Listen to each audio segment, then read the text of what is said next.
Hello guys, welcome to back my YouTube channel. मैं doctor Rajesh Kumar Tiwari आज फिर एक नए टॉपिक के साथ उपस्थित हुआ हूं और टॉपिक का नाम है बैंडिंग मोमेंट। और दूसरा यहाँ ऑब्लिक करके मैंने लिख रखा है एक्सप्रेशन फॉर बैंडिंग मोमेंट।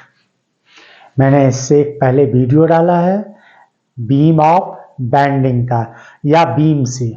वहां पर केवल मैंने बीम के बारे में डिस्क्राइब किया है कि बीम क्या होती है, उसके क्या क्या पोर्शन होते हैं, उसको आप जरूर देख लीजिएगा। और इतना सारा आप लिखा हुआ देख रहे हैं क्योंकि ये थ्योरिकल पोर्शन से ही समझाया जाएगा, फिर इसके बाद इसको ड्राइव किया जाएगा। तो स्टार्ट करते हैं। बहुत ही इंटरेस्टिंग टॉपिक है।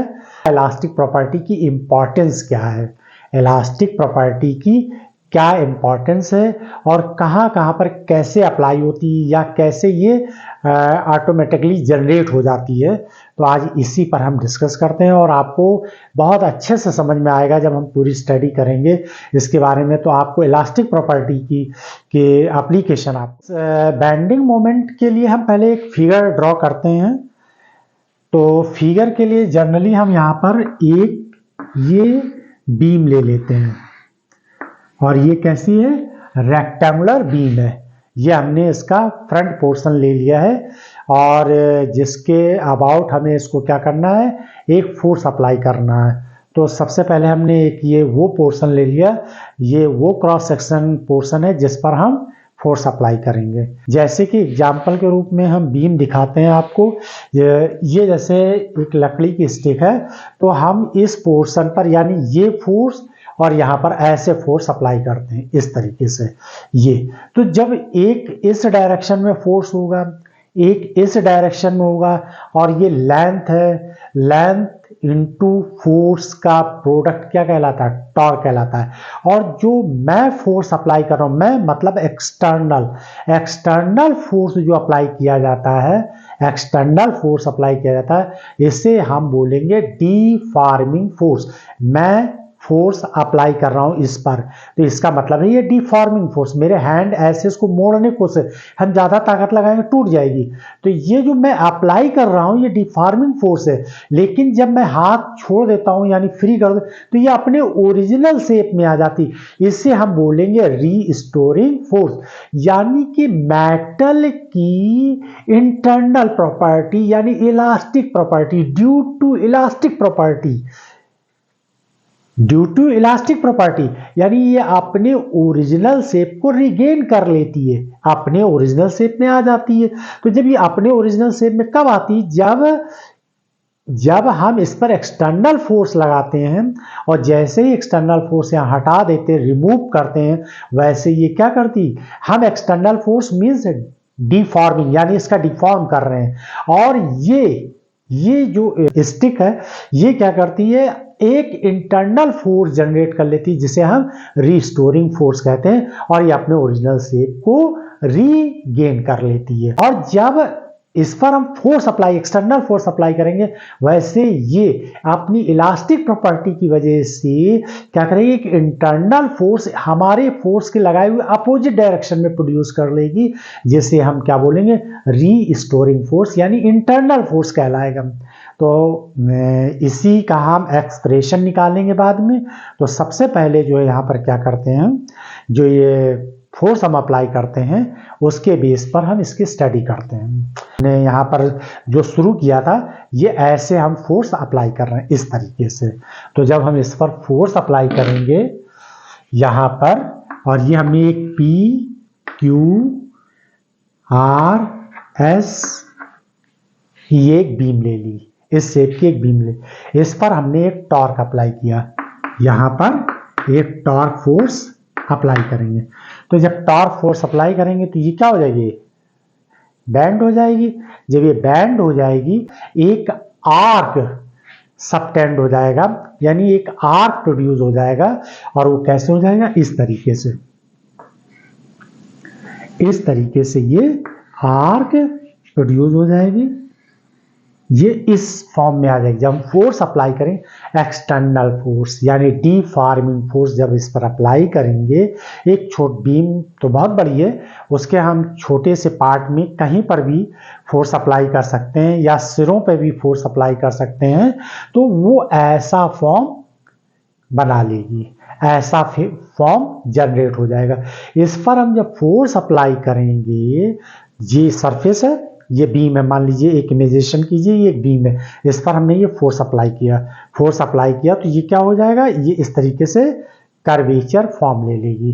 कैसा बन जाएगा, कर्वेचर फॉर्म, यानी एक सर्कुलर फॉर्म बन जाएगी, यानी आर्क, सर्कुलर आर्क प्रोड्यूस कर लेगी।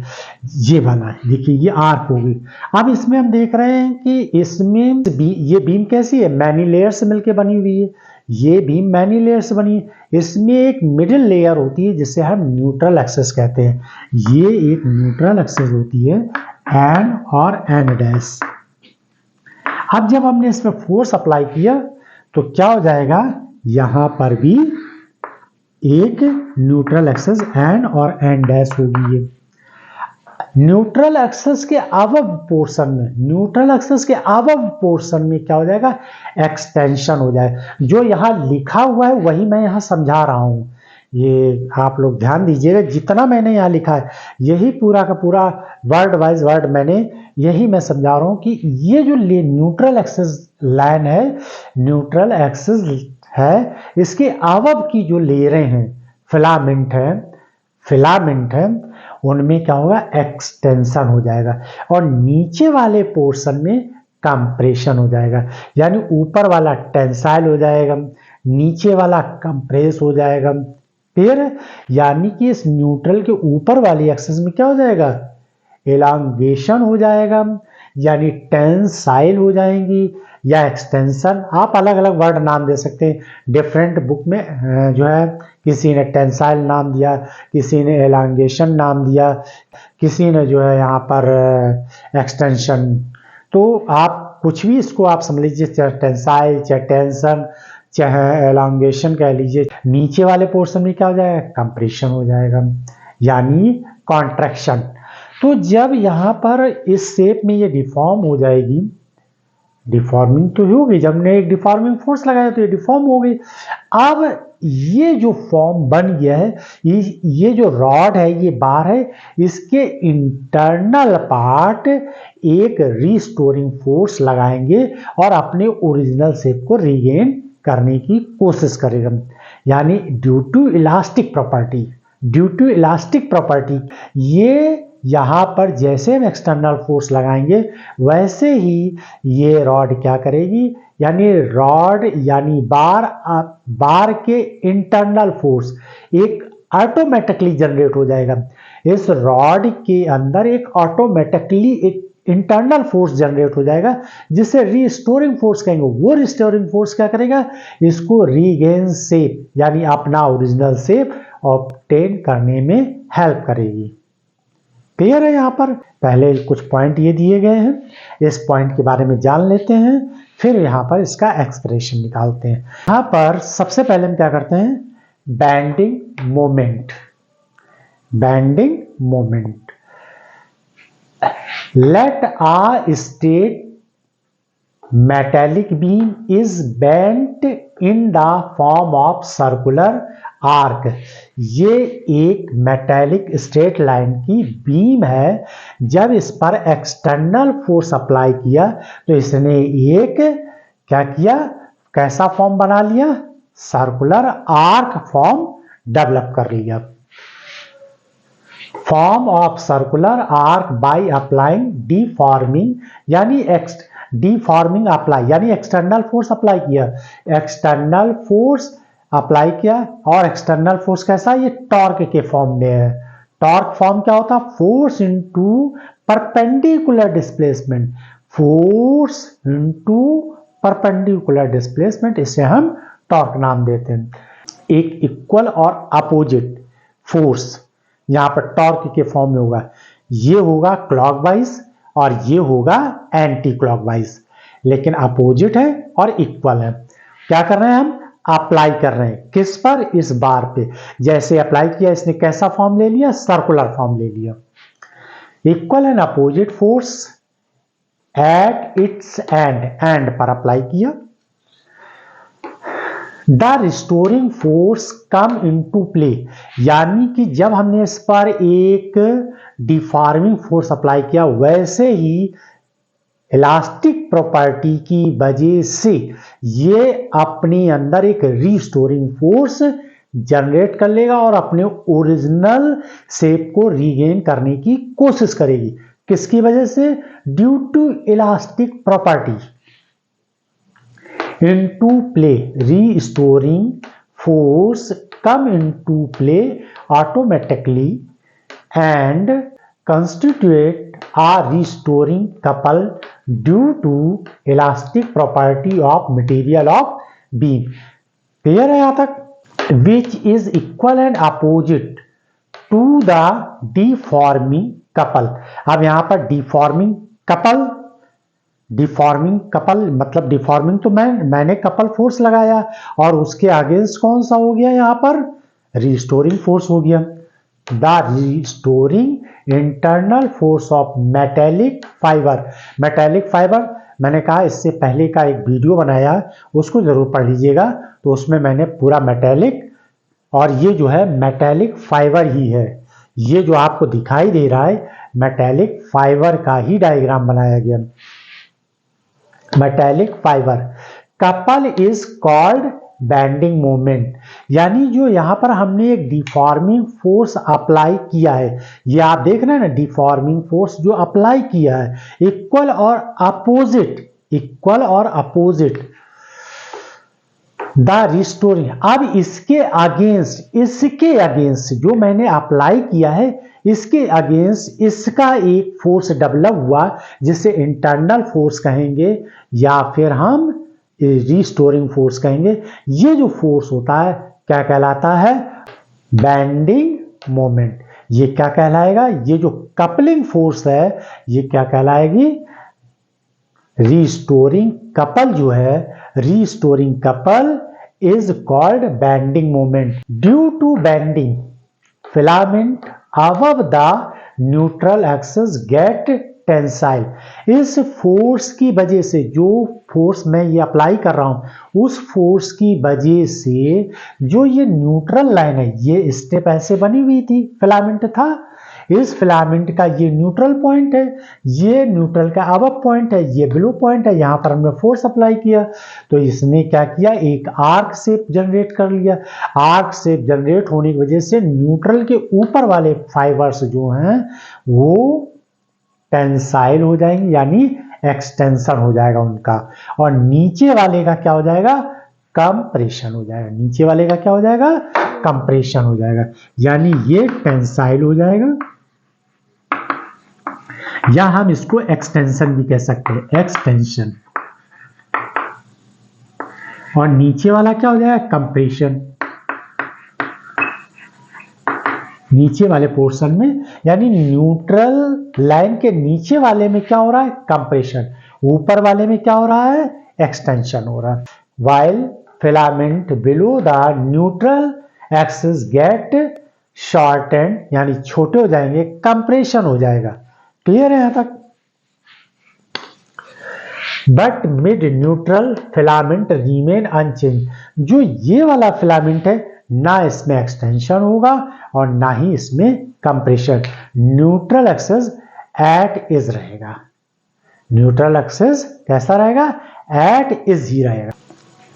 अब देखिए इसमें जो है ये न्यूट्रल है, यानी कि जो न्यूट्रल लाइन के पास का फिलामेंट होगा, जस्ट बाद वाला, उस पर टेंसाइल सबसे, यानी एक्सटेंशन सबसे कम होगा।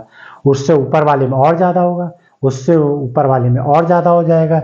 और इसी तरीके से अगर हम इधर वाले पोर्शन की बात करें तो जैसे जैसे हम नीचे जाएंगे वैसे वैसे कंप्रेशन क्या हो जाएगा? यहाँ पर सबसे ज्यादा कंप्रेशन होगा, और कम होगा, और कम होगा, और न्यूट्रल के पास कंप्रेशन सबसे कम होगा। ये एक टॉप वाला फिलामेंट हो गया, ये टॉप फिलामेंट हो गया, ये बॉटम हो गया।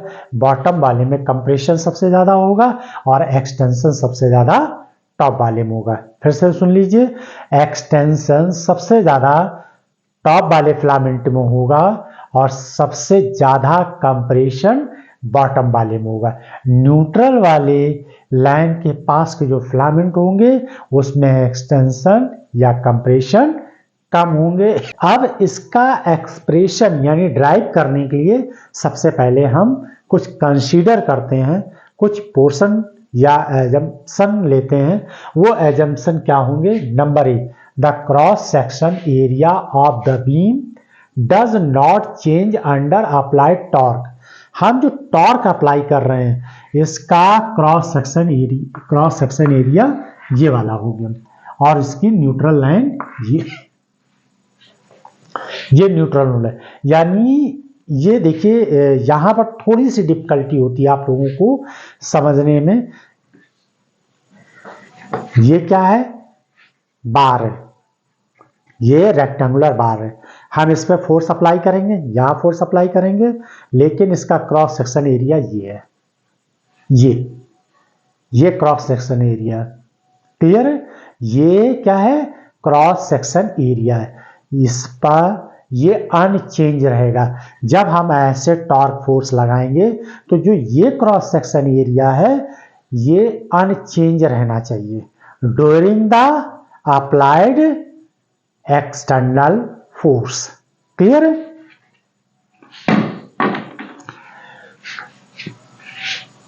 सेकंड पॉइंट क्या कहता है? बीम का अपना खुद का वेट निग्लेजेबल होने, यानी बीम जो हम एक्सटर्नल फोर्स अप्लाइड कर रहे हैं उसके कंपेयर में बीम का वेट निग्लेजेबल होना चाहिए। यानी एक्सटर्नल फोर्स के कंपेयर में बीम का वेट कैसा होना चाहिए? निग्लेजेबल होना चाहिए।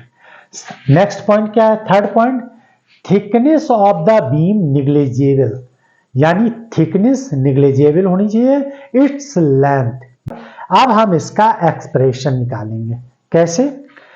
इन एजम्पशन के बेस पर हम बीम का फार्मूला ड्राइव करते हैं। ठीक है ना? तो अब consider a small portion PQRS of a bent beam which subtend angle theta at centered curvature O. Let A be the longitudinal filament at normal distance Z for neutral axis and N dash। Figure से समझिए तब आपको language भी समझ में आ जाएगी।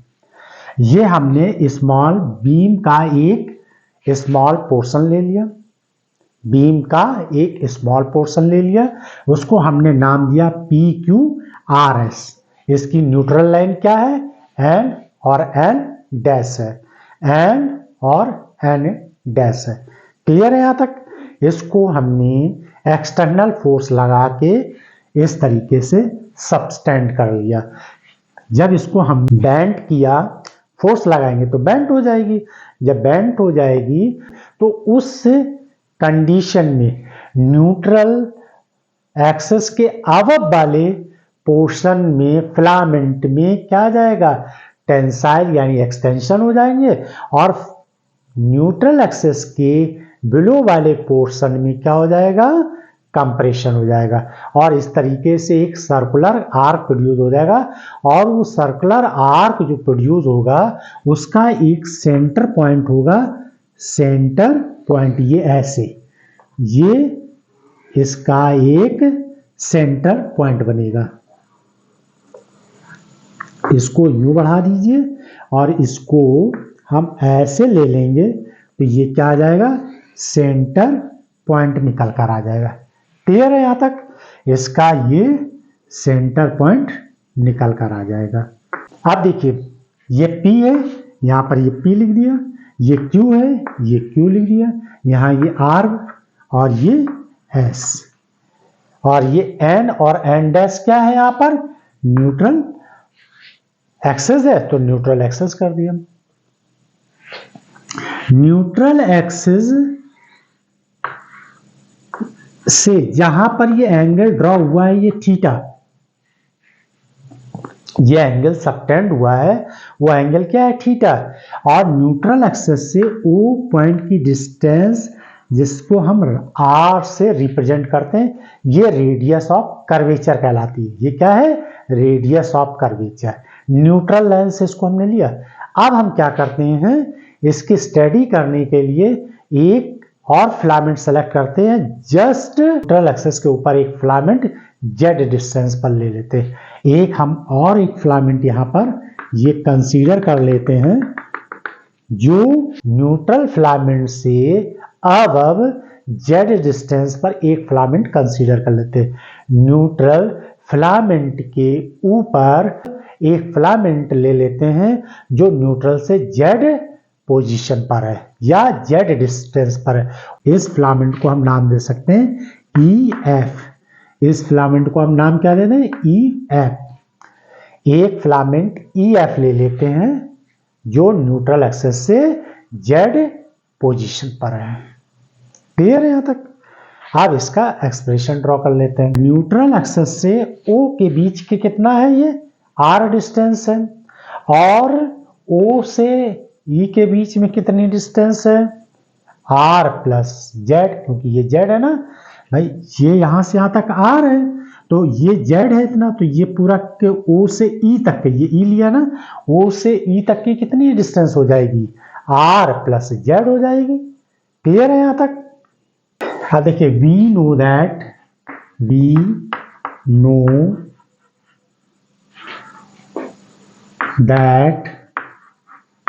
Angle equal to arc by radius, arc by ये radius, ये फार्मूला होता है 9th क्लास में आप लोगों ने पढ़ा होगा। एंगल इक्वल टू क्या होता है, आर्क बाई रेडियस, यानी कोण बराबर चाप बटे त्रिज्या। एंगल कितना है, थीटा, ये सबटेंड हो रहा है, यहाँ थीटा लिख दीजिए। आर्क कितना है, ये आर्क है, एन और एन डैश है, तो एन और एन डैश है, यानी न्यूट्रल आर्क।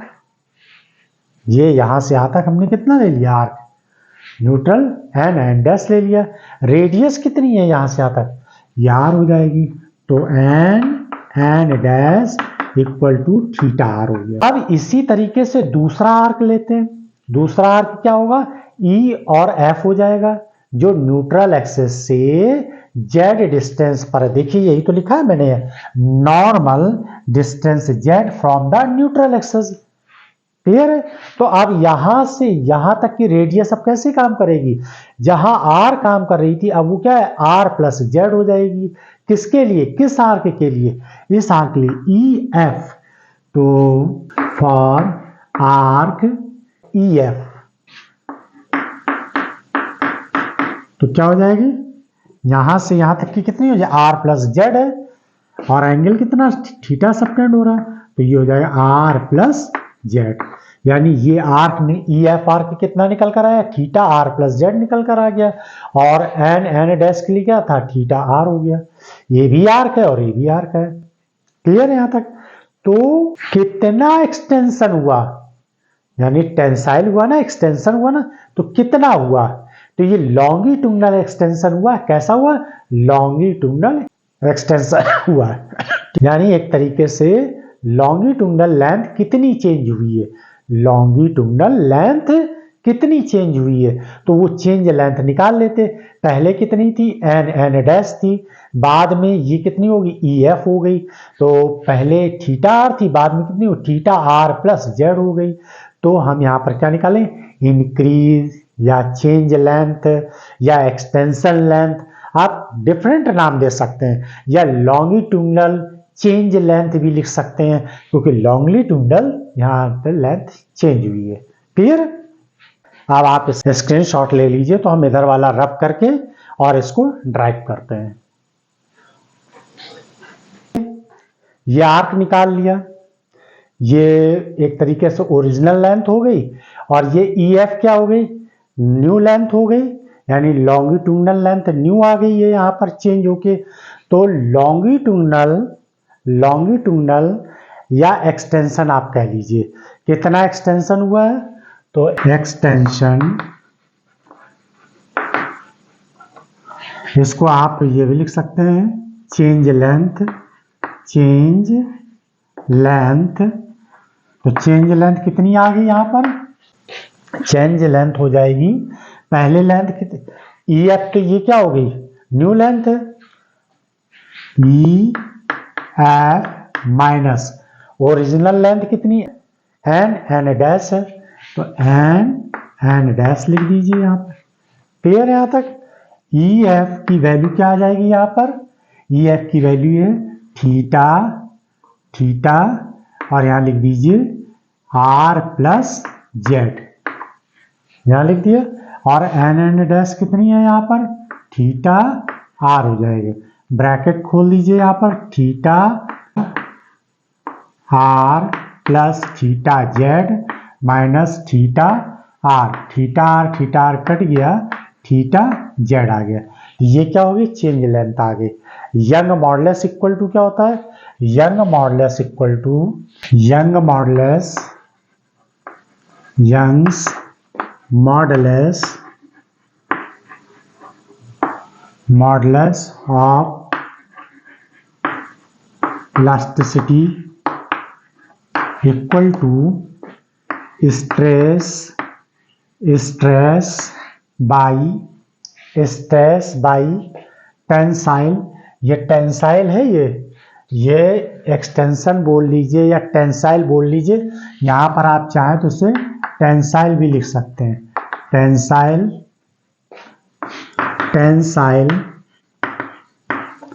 स्ट्रेन, ये स्ट्रेन ही तो नहीं। अब टेंसाइल स्ट्रेन क्या होती है यहाँ पर? तो देखिए ये क्या है? Tensile strain, tensile strain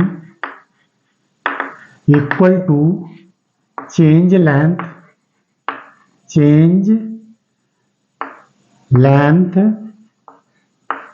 by original length, change length ये देखिए I theta Z, original length कितनी है? थीटा आर कैंसिल हो गई, जेड अपॉन आर। ये क्या निकल कर आया? टेंसाइल स्ट्रेन हो गया। टेंसाइल स्ट्रेन की यहाँ वैल्यू पुट कर दीजिए। टेंसाइल स्ट्रेन की वैल्यू पुट करेंगे तो क्या आ जाएगी? जेड बाई आर, और ये स्ट्रेस हो जाएगा। इसे लॉन्गिट्यूडनल स्ट्रेस भी आप कह सकते हैं। और ये क्या है? यंग मॉडुलस को हम y से रिप्रेजेंट करते हैं। तो स्ट्रेस क्या आएगा यहाँ पर? स्ट्रेस इक्वल टू हो जाएगा y Z upon R. Stress का मतलब क्या होता है? स्ट्रेस पर यूनिट एरिया पर applied force, per unit area पर अप्लाइड फोर्स, यानी क्रॉस सेक्शनल एरिया पर अप्लाइड फोर्स। अब देखिए यहां पर ये हमने क्रॉस सेक्शन दिखाया। अब थोड़ा सा हम एक्सप्लेन कर रहे हैं, इसको समझने की कोशिश। ये समझ में आ गया तो पूरा आपको समझ में आ जाएगा। मैं 3D के फॉर्म में एक बीम बना रहा हूं। ये देखिए ये बीम है 3D के फॉर्म में, छोटी सी मैंने ड्रॉ कर ली। फोर्स कहां अप्लाई करेंगे? देखिए 3D में अगर हम इसको लें, ये वाला जो ये लाइन दिख रही है, इसको हम एक्स एक्सिस के अलोंग, जहां से अगर ये बीम है, इस बीम का ये पोर्शन अगर हम ऐसे देखें, इस साइड से देखें, यानी इस क्रॉस सेक्शन से देखेंगे, तो ये वाला क्या हो जाएगा? एक्स एक्सिस होगा। ये क्या होगा? एक्स एक्सिस होगा। ये क्या होगा? जेड। नीचे क्या है? जेड। और ये क्या है? वाई है। क्लियर है? ये क्या है? वाई है। बात समझ? फोर्स हम ऐसे अप्लाई कर रहे हैं, यानी जेड के अलोंग फोर्स, जो डिफॉर्मिंग फोर्स अप्लाई किया जाता है, फोर्स जो अप्लाई किया जाता है वो किसके अलोंग किया जाता है? फोर्स यहां पर अप्लाई किया जा रहा है किसके अलोंग? जेड के अलोंग, जेड डायरेक्शन में। और हम ऐसे देख रहे हैं तो ये हमें इस तरह दिखाई दे रही है, ये एक्स एक्सिस है, और ये क्या है? वाई एक्सिस है। और ये जो, तो जब यहां से हम देखेंगे तो हमें जेड और वाई ही तो दिखाई देगा। क्या दिखाई देगा? जेड और वाई दिखाई देगा। अगर हम ऐसे ले लें इस चीज में, तो देखो ये एक्स एक्सिस हो जाएगा, ये जेड एक्सिस हो जाएगा, ये z एक्सेस, तो यहाँ फोर्स हम अप्लाई करेंगे तो किसके अलाउ करेंगे, z के ही अप्लाई तो करेंगे। और यहाँ पर जो हमें दिख रहा है वो z और y दिखाई दे रहा है।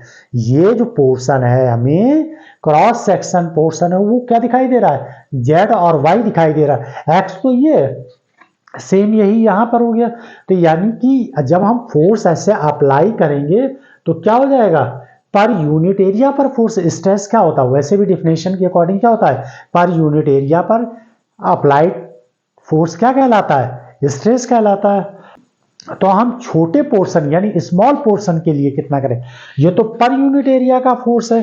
अगर हम यहां पर स्मॉल एलिमेंट ले लें इस जगह, जेड पॉइंट से यहां पर डेल्टा ए स्मॉल एरिया ले लें, वेरी स्मॉल एरिया क्या है, डेल्टा ए है। क्लियर है ना। यहां पर जेड न्यूट्रल एक्सिस से जेड पोजीशन पर एक स्मॉल एरिया हम कंसीडर कर लेते हैं। क्लियर है। और उसका जब ये पर यूनिट एरिया है, इसमें हम मल्टीप्लाई कर देंगे इस डेल्टा ए का, तो हमें इस एरिया का अप्लाइड फोर्स पता चल जाएगा। इस एरिया पर अप्लाइड फोर्स पता चल जाएगा। अब यहां सिंपल फोर्स हो जाएगा, अप्लाइड फोर्स है। अब ये टॉर्क नहीं रहेगा, इसे हम टॉर्क नहीं कहेंगे। पहले मेरी बात ध्यान दीजिएगा, इस एरिया कोई भी एरिया हो सकता है, स्ट्रेस क्या है, पर यूनिट एरिया पर अप्लाइड फोर्स है, पर यूनिट एरिया पर अप्लाइड फोर्स है, स्ट्रेस है। हम ये जानना चाहते हैं इतने एरिया पे कितना होगा, तो इस एरिया का मल्टीप्लाई कर दें, तो यहां फोर्स ही निकल कर आएगा, ये टॉर्क नहीं होगा। क्लियर है। टॉर्क कब होगा वो आगे बताते हैं। Force on the small area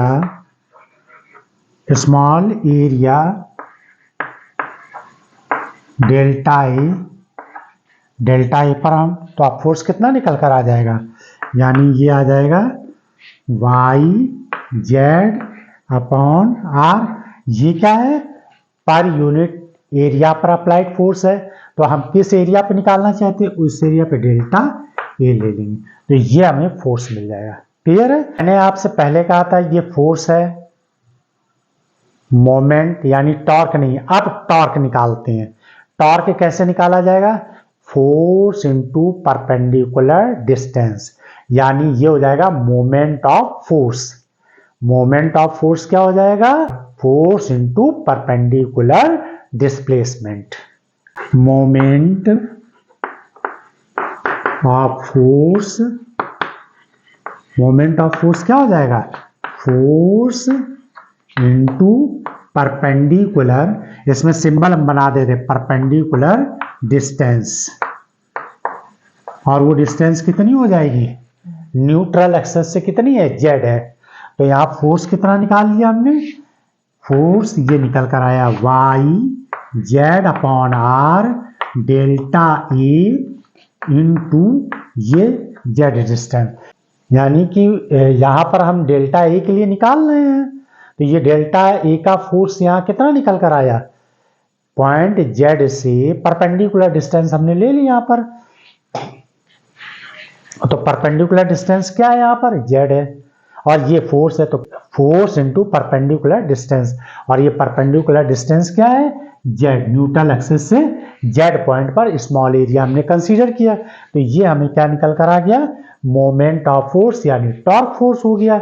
और इसी के इक्वल क्या, टॉर्क फोर्स मतलब मैंने अप्लाई किया एक्सटर्नल फोर्स, और इसी के इक्वल ये बीम फोर्स कौन सा, रिस्टोरिंग फोर्स जनरेट कर लेती है। अब ये तो स्मॉल एलिमेंट के लिए था, हम पूरी बीम के लिए निकालना चाहेंगे। ये तो स्मॉल एलिमेंट के लिए था, होल बीम के लिए यानी होल बार बीम के लिए कितना हो जाएगा, तो हम इसका क्या करेंगे, समेशन कर देंगे। होल बीम के लिए क्या हो जाएगा, हम इसका समेशन कर देंगे, यानी ये छोटे छोटे एरिया के पार्ट से मिलके बना हुआ है, तो सारे हम समेशन कर देंगे इनका। तो मोमेंट ऑफ फोर्स, और किसके अबाउट के लिए निकाला था हमने, एन डैश यानी न्यूट्रल एक्सिस के अबाउट निकाला था, न्यूट्रल एक्सिस के अबाउट निकाला। तो ये क्या आ जाएगा, moment of force about an dash, about an dash. अब हम क्या करेंगे, पूरे के लिए निकाल लेंगे। तो पूरे के लिए निकालने के लिए यानी कि इस पूरे section P Q R S के लिए निकाल लीजिए। तो टोटल मोमेंट ऑफ इनर्शिया क्या निकालेंगे, पी क्यू आर एस के लिए, पी क्यू आर एस यानी पूरी बार के लिए निकाल लेंगे। ये पी क्यू आर एस दिया है तो पी क्यू आर एस के लिए क्या हो जाएगा, मोमेंट ऑफ फोर्स क्या हो जाएगा, पी क्यू आर के लिए टोटल मोमेंट ऑफ फोर्स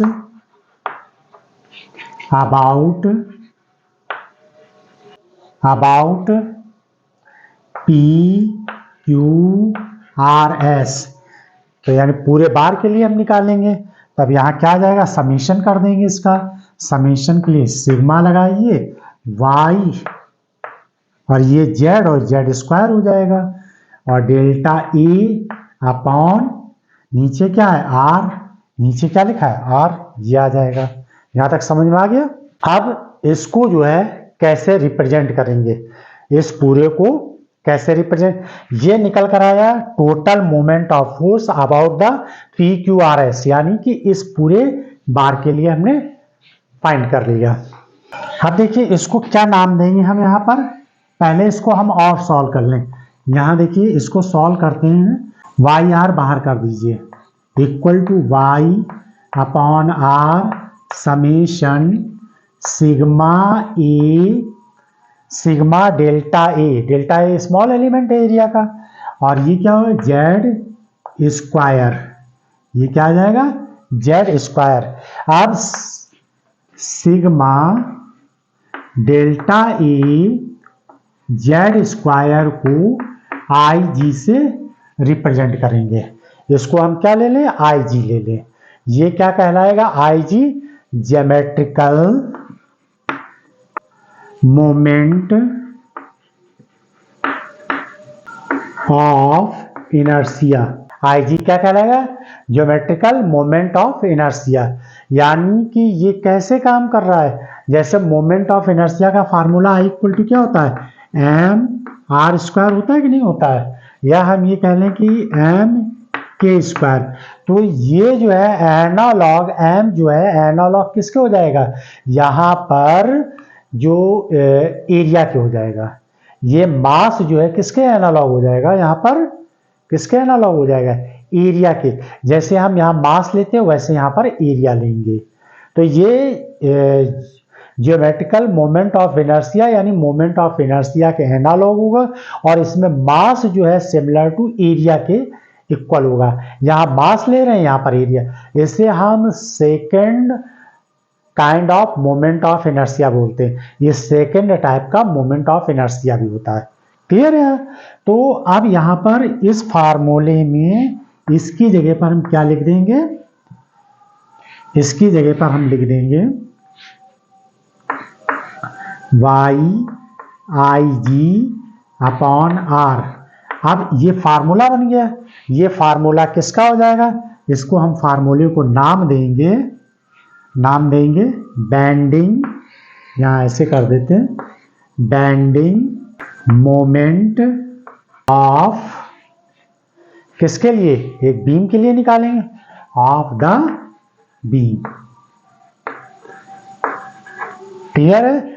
तो bending moment of the beam y I G upon R, यही हमको फार्मूला ड्राइव करना था, यही इसी फार्मूले को हमें ड्राइव करना था।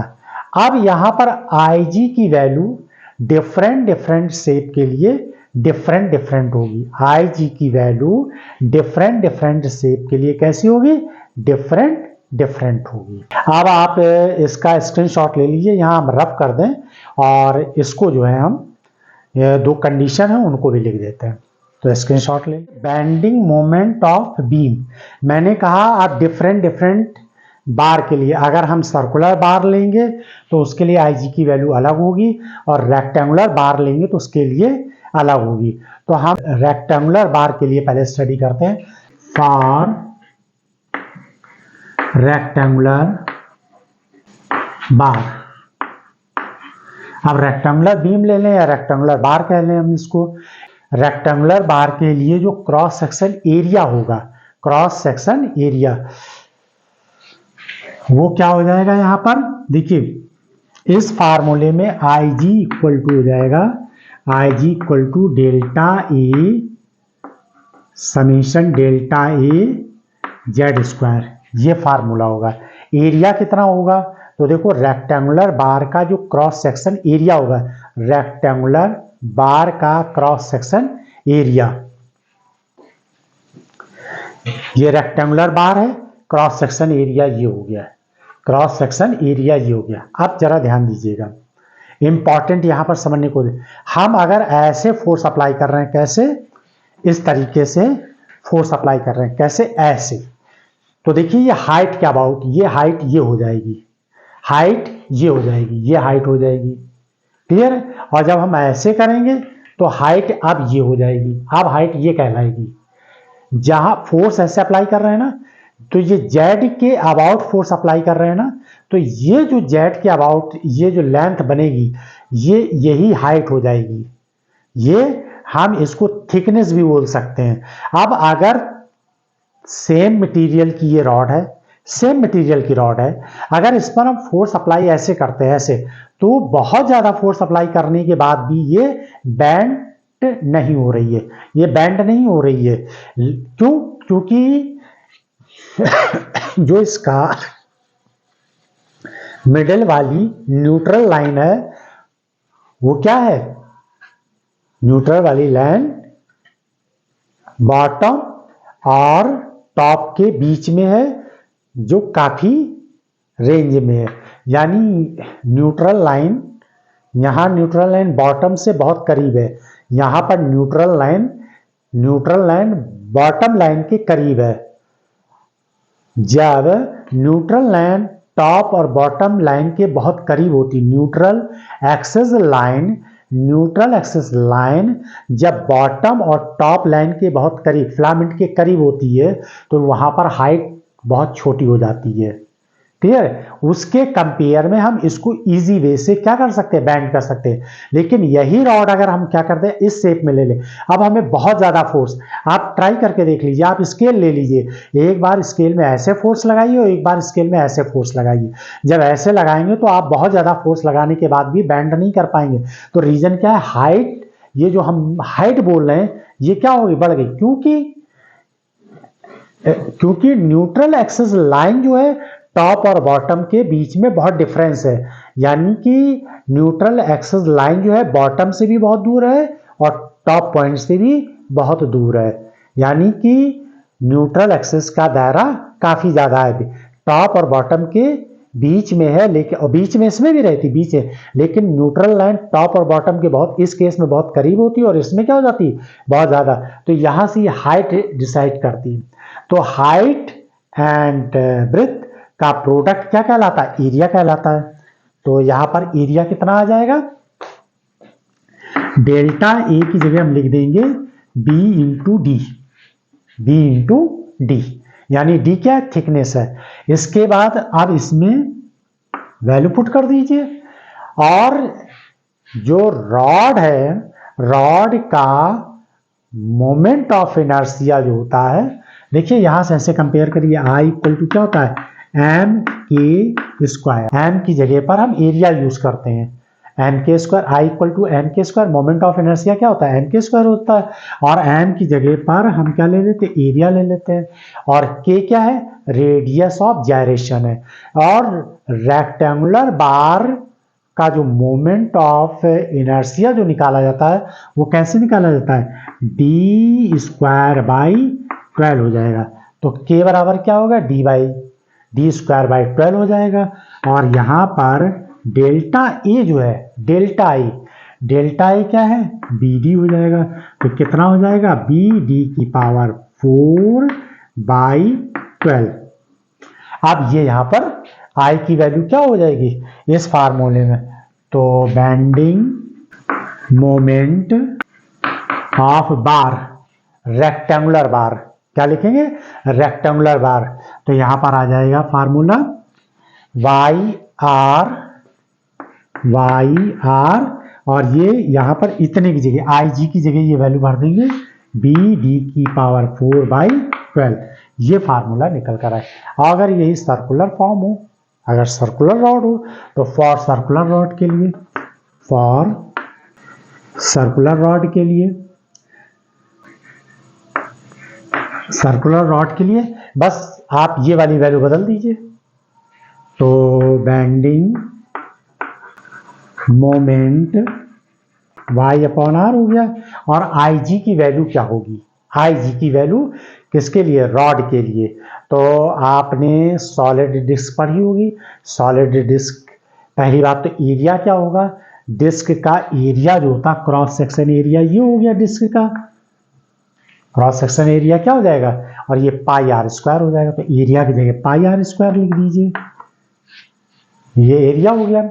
और इसका मोमेंट ऑफ इनर्शिया यानी के क्या हो जाएगा?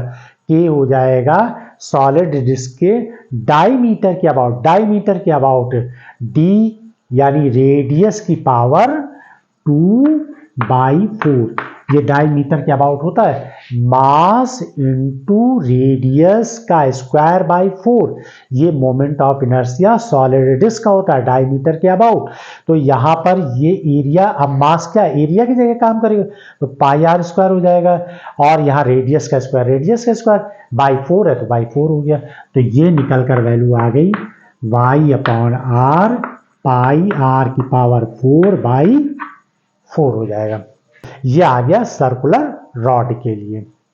क्लियर है? तो आई होप कि आप लोगों को समझ में आया होगा। अब आप इसका स्क्रीनशॉट ले लिया।